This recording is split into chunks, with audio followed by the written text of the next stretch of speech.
I feel like Deshaun Watson, things could be learned from this, of course, with Deshaun. I think that he's not a guy who's perfect. I think that he's a guy who has made mistakes. I think this is a guy that may have a problem when it comes to masseuses. But I do think they tried to railroad him, because if this was an open secret that he enjoyed getting massages, especially from women, why did it take when he wanted to leave Houston for all of this to come out? All of this leaks out when he wants to leave Houston. Does that make any sense?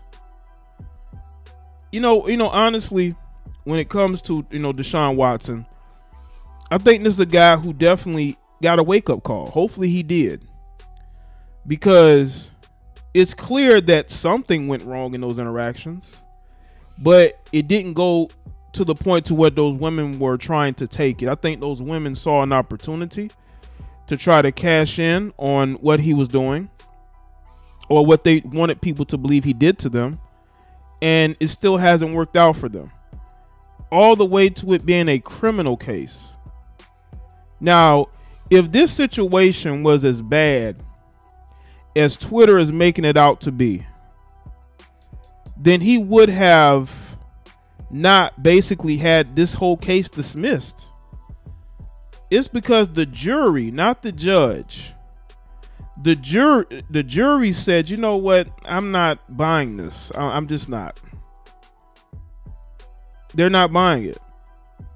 And what I would tell to a lot of men is, keep your interactions with women that you don't have some type of relationship with to a minimum, unless it's for business or whatever, because you could be alone with a woman and she could leave that interaction and she can say anything about you. She could say that you did something to her and you wouldn't even know it, because people are going to be quick to believe what women say. You know what's very interesting? I wonder where all this energy was when Chad Wheeler pummeled his girlfriend to the point to where he thought his girlfriend had died. Where was all this energy? If you look at what Deshaun Watson is being accused of, he did not force himself, for the most part, on them. Like, he didn't force himself on those women that would warrant all of the vitriol that he is getting. Now, I heard some of the details that were put out there by the media, and there were weird details. There were things like that those women were actually asked to do to him. It wasn't a situation where he was just taken. I believe that's why the jury came to the decision that they came to. But where was all this energy for Chad Wheeler? A guy who thought that he had pummeled his girlfriend to the point to where she lost her life. We haven't heard from Chad Wheeler since. This guy could still be in the NFL for all we know, because they don't care. And listen, I don't want to have to bring race into it, but let's just be real. When a black athlete does something, it is going to be magnified by 10 times. There was a NFL player who recently got cleared of charges. He was released from his team. I believe he might have been a first-round pick. Now, hopefully, and I believe he's going to get another opportunity in the NFL, but this is what happens when you're a black athlete.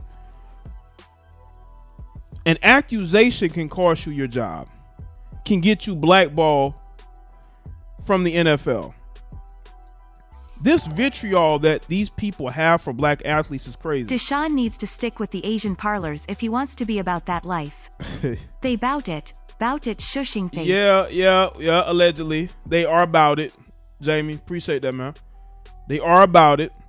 Absolutely are. Right? Yeah, Jeff Gladney, right.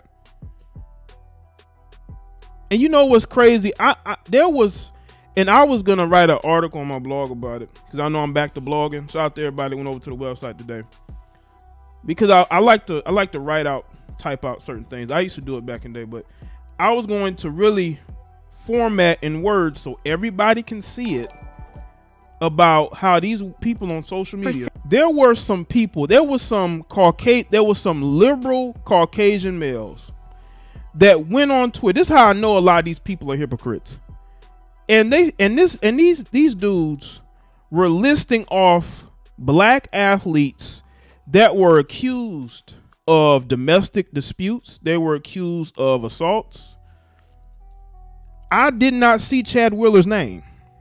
What they were doing was because there was an NFL player who recently got banned for a year for gambling. And in response to that, they go and they list all these black athletes that have been accused of various things. Ray Rice was at the top of that list. And they were sharing these tweets like it was the truth. And I'm saying, where's Chad Wheeler's name? Why is his name ain't up there? Ray Rice didn't play another game in the NFL after his incident. Ray Rice, yeah, Calvin Ridley. It was Calvin Ridley. Ray Rice did not play another down in the NFL. Him and his wife, the woman that was in the video that everybody felt sorry for, she not only married him, but I believe to this day they are still together. You know why? Because I think in her mind, she feels responsible for what happened. Because in that video, they both were drunk and she was acting out. She was. And I think she feels at least partly responsible for why this whole thing blew up the way it did. And they're still together. He never played it down in the NFL ever again. But you got guys like Chad Wheeler who could beat the crap out of his girlfriend to the point to where he thought she had died and he went and ate.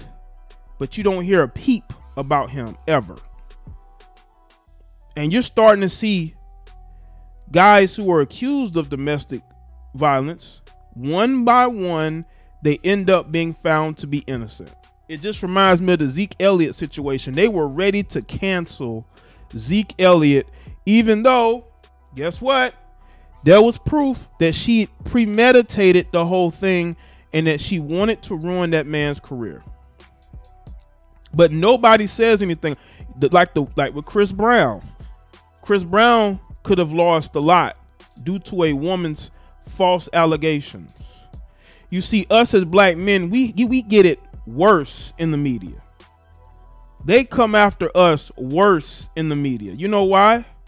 Because we are the piñatas of society.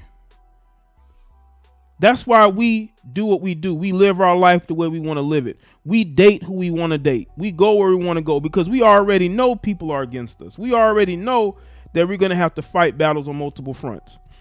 It's a lot of these black women that are now starting to feel that. We've been dealing with that for decades. It's easy to point the finger at a black man. Look at Michael Vick.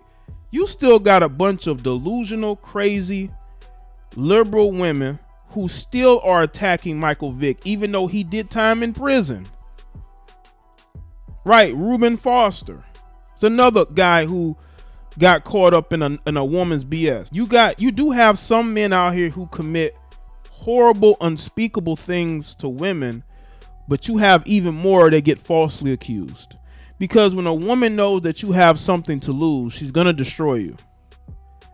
That's why as a man, especially as a black man, you have to have self-awareness, and you have to filter out women in your life that could destroy you.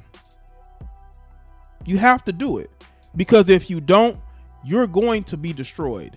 You're going to be another statistic. That's what you're going to be. They're going to come after us because it's easy to come after a black man. And you know what's crazy? There are Caucasian women who know Caucasian men that are abusive, but then they will still come at black men. Why do you think that is? Because they need Caucasian men. So they do their best to try not to throw them under the bus. They'll talk about white male privilege, but that's a power play. When it comes to domestic violence, they want black men to be the face of it. And I refuse to be the face of it. And every time one of these heifers lie, I'm going to speak about it. You're not going to continue to try to ruin and degrade our image and think that me and other men who speak on similar things are just going to stand for it. You heifers are going to be checked. And I don't care if you're mad or not. Deshaun Watson went to court. He had his day in court. And the jury said, nah, we're not going to try this.